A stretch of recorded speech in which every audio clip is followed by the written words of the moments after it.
So today I'm going to be taking you on a behind the scenes look at one of my photography outings. I found a very cool location. It's a very picturesque location in northwest Illinois. The only variable in this case is that I've never been there. And I don't know anybody that has been there or photographed this location in order to get some feedback and an idea as to what it is that I'm going to be looking at or dealing with potentially. So I'm using this great tool. It's called Google Earth. I'm sure you're familiar with it. And it has come very handy in giving me information relating to logistics, location information, geographical data, information relating to sunrise, sunset. A lot of little things that are going to be important on any kind of photography session.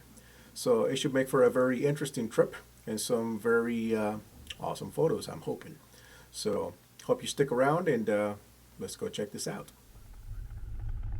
So I left the house in the wee hours of the morning and drove about 3 hours northwest of Chicago to our location.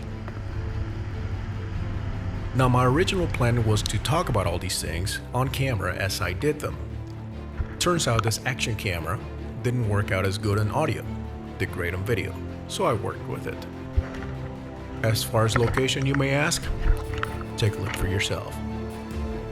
It was beautiful. It was big, the water was flowing, and it was magnificent. We were shooting in no time. Soon enough, we looked for a different spot. Now, to get all those magnificent angles and interesting perspectives, you have to work for it. Be willing to get down and dirty. That is exactly what we did.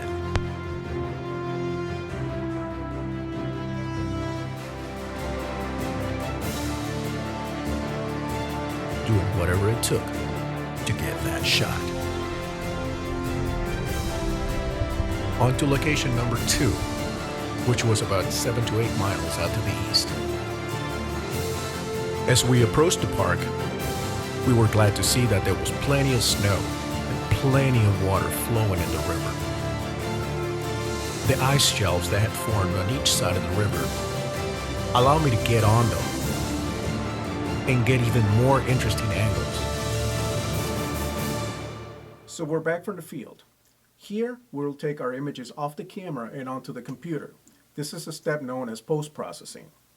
My post-processing basically consists of Lightroom, which is where I make slight changes, tweaks, when it comes to clarity, color saturation, any little changes that I may want to make, or something unexpected that came onto the image at the time and I need to clean up.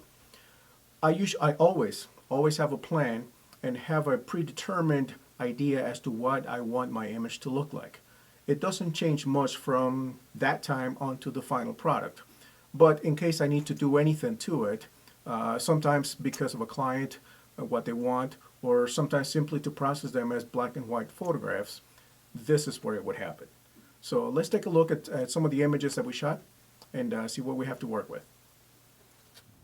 Okay, so I'll open up the program and go straight to the library. There's one image I want to show you. I am not going to get into a whole lot of detailed technical information. Just keeping it simple and basic here so you can understand the workflow. I first open up the image, I zoom in, and what I'm looking for right now is errors, mistakes, anything that I may have missed on the field. Something that looks out of place, blurry, something that screams, fix me. Everything appears to be good. Good. All right, so add a little bit of vibrance to the colors, not saturation, but vibrance. Give it a little bit of punch. Areas that were in shadow, start to bring them up a little bit. There we go. A little bit to the whites. Adjustments in the highlights. Now the luminance, the amount of light on each color. Sometimes I make some adjustments. There's a little bit here, there. With the blues on the water.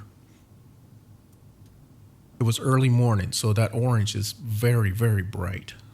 bring that down a little bit. Okay. Now, chromatic aberrations. That is basically when a lens is unable to focus all the colors to the same convergence point. So it does not look good. So we have to fix that. It doesn't always happen, but I always look for it, make sure it all looks good, and we're good. Okay. A little bit of clarity. Still want to keep it looking real.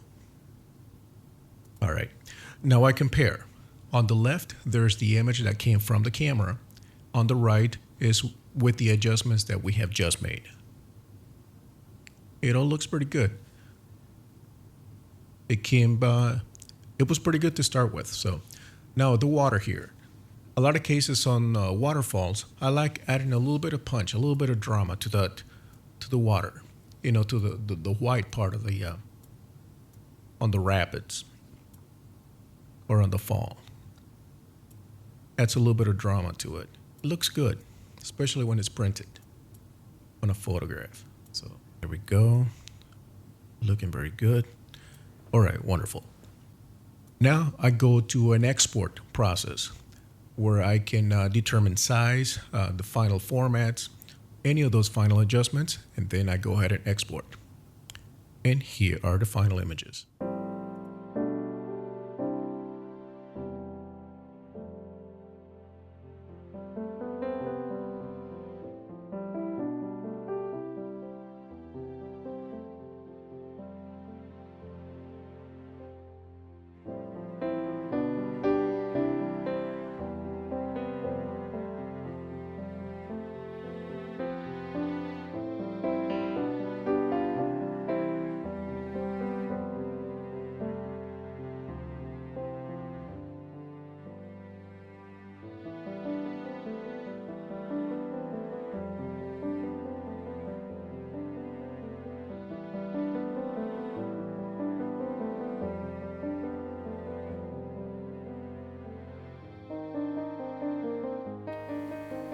And there you have it. I hope you have enjoyed this behind the scenes look at the process and the photos that we were able to make with it. Keep me in mind, feel free to contact me if you're interested in having me work with you on a project, video photography, or any type of media. In the meantime, keep checking out the website. Until then, we'll see you next time.